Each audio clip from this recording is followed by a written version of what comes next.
जय हिंद साथियों, अभी हम लोग उपस्थित हैं एग्जाम टूर चैनल पर और आप सबका पुनः एक बार स्वागत है एग्जाम टूर चैनल पर। और आपसे बता दें, ओझा सर उपस्थित हैं, शिक्षा जगत के महान हस्ती हैं और ये परिचय के मुहताज नहीं है, क्योंकि लगातार बच्चों के लिए ये करियर काउंसलिंग का काम करते हैं और सीटीईटी के लिए बहुत ही बेहतरीन शिक्षक हैं। तो इनसे जितने भी सीटीईटी के बारे में जानकारी होगा, आप लोगों को कि कब फॉर्म अप्लाई हो रहा है, किस तरीका से तैयारी करना चाहिए और आपका रणनीति क्या होना चाहिए, आपके मन में जो गलत चीज भरा हुआ है, मिसअंडरस्टैंडिंग है या इसके प्रति जो भी अफवाह है, ये सारी जानकारी हम सर से लेंगे। तो इसलिए आप लोग वीडियो में अंत तक जरूर बने रहेंगे। ओझा सर, आपका स्वागत है एग्जाम टूर चैनल पर। धन्यवाद अभिषेक जी। मैं आके ओझा आप सभी व्यूअर एग्ज़ाम टूर के हार्दिक अभिनंदन करता हूं। और ये संयोग है कि अभिषेक जी से आज हमारी मुलाकात हुई।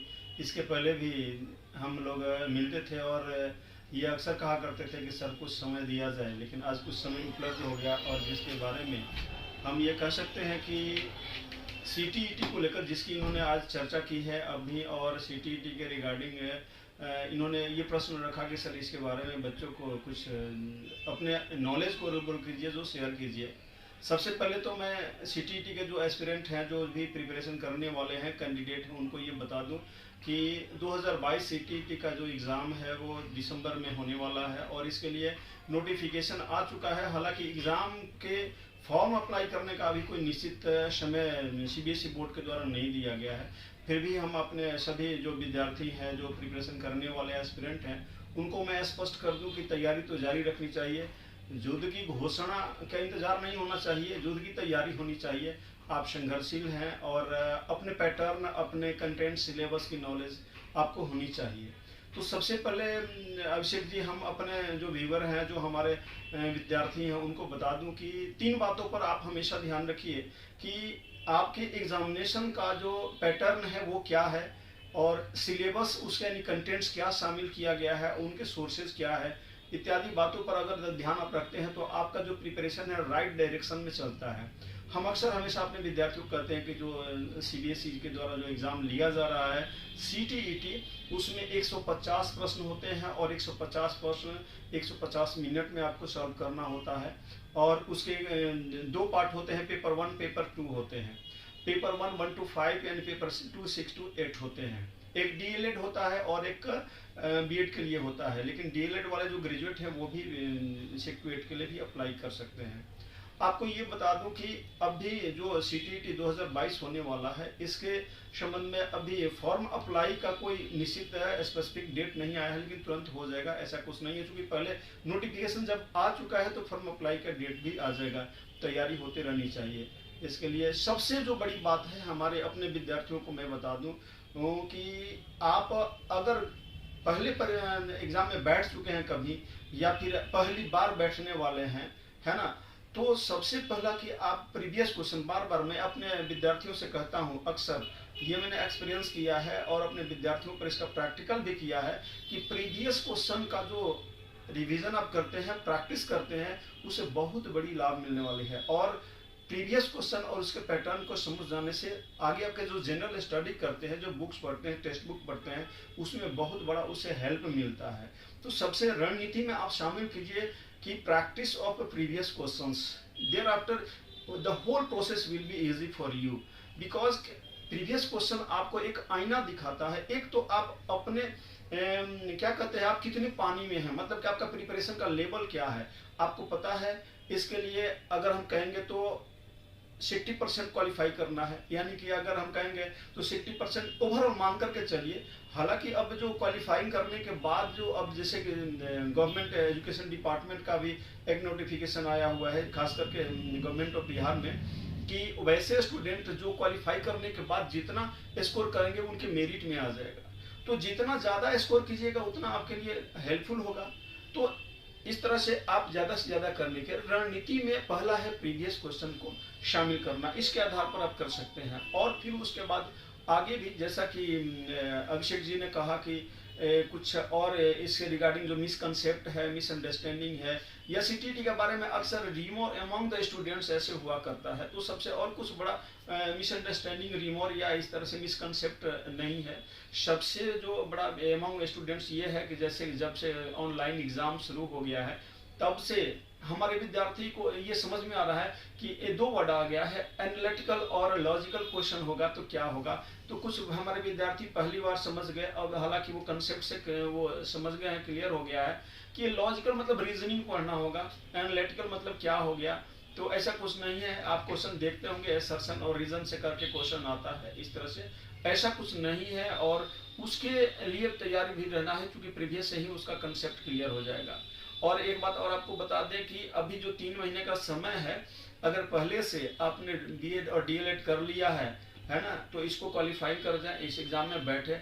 अब भी जैसे कि एजुकेशन डिपार्टमेंट का एक नोटिफिकेशन आया हुआ है या इस तरह का सरकार ने स्ट्रेटजी बनाया है ना, कि आप जब बीएड, पहले तो क्या कंडीशन हुआ करता था कि सबसे पहले आप बीएड और डीएलएड क्वालिफाई कीजिए, इस कोर्स को कीजिए, उसके बाद सीटीईटी में you will be eligible for appearing in the types of examination. यानी कि बीएड और डीएलएड करने के बाद भी आप उस एग्जाम में उसके बाद ही बैठिएगा। लेकिन अब क्या है ना कि अब आप एडमिशन केवल ले लीजिए, फिर उसके बाद में सीटीईटी क्वालिफाई कर जाइए।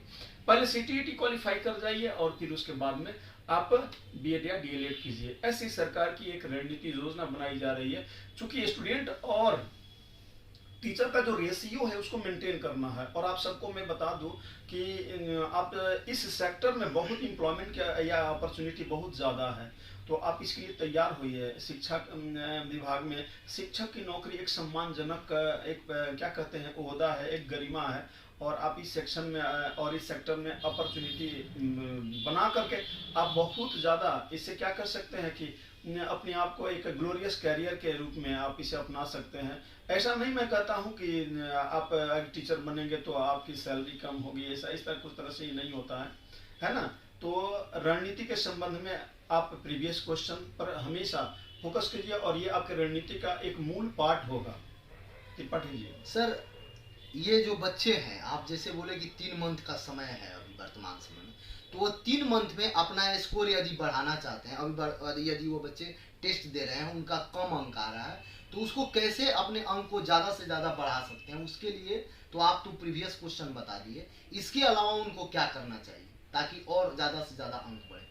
हाँ, जैसे कि कुछ बच्चे होते हैं कुछ नंबर से डिस्क्वालीफाई कर जाते हैं, या कुछ बच्चे ऐसे होते हैं जो कुछ नंबर आकर के क्वालिफाई कर जाते हैं, मतलब ज़्यादा एक्शन नहीं होता है, शॉर्ट मार्जिन होता है। डिस्क्वालीफाई करने का भी मार्जिन शॉर्ट होता है, क्वालिफाई करने का भी मार्जिन शॉर्ट होता है, मतलब बाउंड्री के वो इर्द गिर्द ही उनका सिलेक्शन होता या नहीं होता है ना। और कुछ ऐसे अक्सर हमारे विद्यार्थी होते हैं कि वो इस डायलेमा को समझ नहीं पाते हैं कि ज़्यादा स्कोर कैसे करें या फिर हमारा सिलेक्शन कैसे हो। एक समस्या तो होती है कि सिलेक्शन ही नहीं होता है, दूसरी समस्या सिलेक्शन हो भी जाता है तो जैसा कि अब है कि उसका वो वेटेज दिया जाएगा, मेरिट ज़्यादा नहीं होगा। तो आप ध्यान रखिए, रणनीति में मैंने कहा कि मोर एंड मोर प्रैक्टिस, ये पहला एक स्टेप होगा। दूसरा हम कहते हैं कि जब आप अपने सिलेबस का और कंटेंट्स का स्टडी करते हैं प्रैक्टिस के माध्यम से, तो thereafter you will be able to find out the some important chapters which are most important chapters which dominate in your examination। मतलब कि आपके एग्जामिनेशन में कौन चैप्टर और कौन कॉन्सेप्ट डोमिनेट करता है, इस पर ध्यान दीजिए।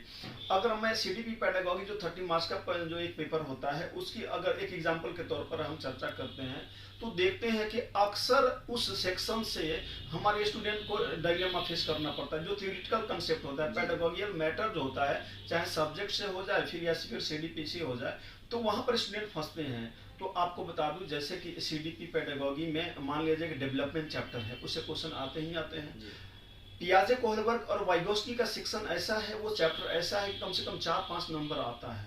तो वैसे चैप्टर जो कि डोमिनेट करते हैं उन पर फोकस ज्यादा कीजिए, है ना। इंक्लूसिव एजुकेशन है, उसमें भी 5 नंबर का क्वेश्चन आता है।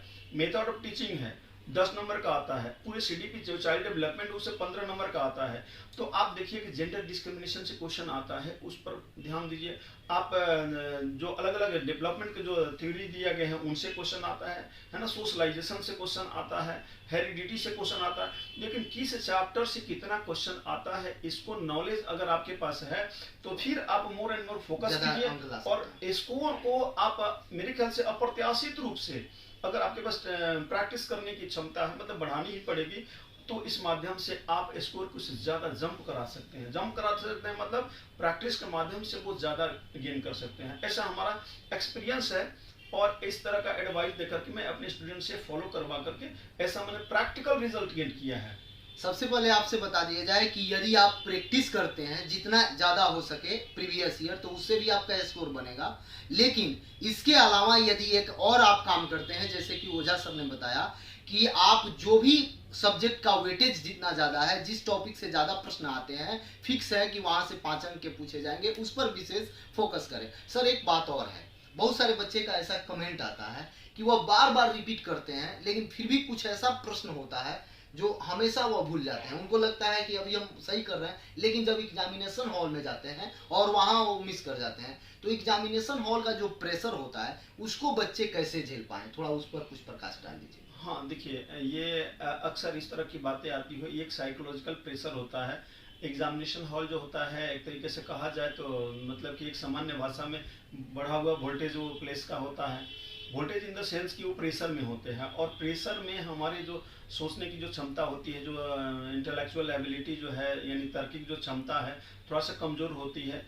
तो एक कंसंट्रेशन और पेशेंस कहा जाता है ना, सफलता में कंटिन्यूटी, कंसंट्रेशन और पेशेंस, ये बहुत इंपॉर्टेंट फैक्ट होता है। आप देखते हैं कि खिलाड़ी जब मैदान पर पेशेंस के साथ, कॉन्फिडेंस के साथ जब उतरता है तो प्रदर्शन अच्छा होता है। उसी प्रकार स्टूडेंट भी जब एग्जामिनेशन में अपने पेशेंस और कॉन्फिडेंस पर कंट्रोल रखता है तो अच्छा करता है। अब थोड़ी सी बात होती है कि कुछ एक मानवीय भूल होती है ना, उसकी अपने मानवीय भूल के चलते, या तो फिर वो हेजिटेशन हो, प्रेशर हो, उसके चलते साइकोलॉजिकली वो फेस नहीं कर पाता है। तो इसके लिए भी हम कहेंगे कि एक मतलब जो एक मॉक टेस्ट होता है, मॉक ड्रिल होता है, अब तो ऑनलाइन होता है, उसका आप ज़्यादा से ज़्यादा प्रैक्टिस कीजिए, है ना। आप हमारे बहुत जगह आपके शहर में होता है टेस्ट, जिसमें ऑनलाइन टेस्ट लिया जाता है, और उस ऑनलाइन टेस्ट में को अब अटेंड करते हैं तो इस तरह की जो संभावना होती है ना, वो संभावना को दूर कर सकते हैं। हाँ, अब हम कुछ 2-5 ऐसे क्वेश्चन को हम रूल आउट नहीं कर सकते हैं जो कि रियली में थ्योरेटिकल कुछ ट्विस्टेड होते हैं। तो उस तरह से जो क्वेश्चन होते हैं ना, ऑलमोस्ट ऑल द स्टूडेंट्स को वो एक प्रॉब्लम क्रिएट करते हैं, तो उसको थोड़ा सा हम इग्नोर करते हैं, है ना। फिर भी प्रैक्टिस के माध्यम से उसको भी हम सॉल्व किया कर सकते हैं। लेकिन ऐसा कुछ नहीं होता है कि 4-5 क्वेश्चन से ज़्यादा कुछ इस तरह से पेचीदा प्रश्न नहीं आता है।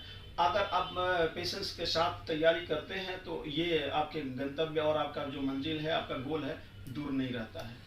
सबसे पहले आपको बता दिया जाए, जो भी व्यूअर हैं, यदि वह वीडियो को देख रहे हैं, इसके बावजूद भी उनके पास कोई भी समस्या हो, CTET से रिलेटेड या किसी भी कॉम्पिटिटिव एग्जाम की तैयारी आप करते हैं, आपके पास कोई समस्या हो, किसी भी सब्जेक्ट में समस्या हो, तो आप कमेंट बॉक्स में जरूर कमेंट करेंगे। सर एक बात बताइए, एग्जाम टूर चैनल के जो व्यूअर हैं उनको आप अंत में क्या संदेश देना चाहेंगे?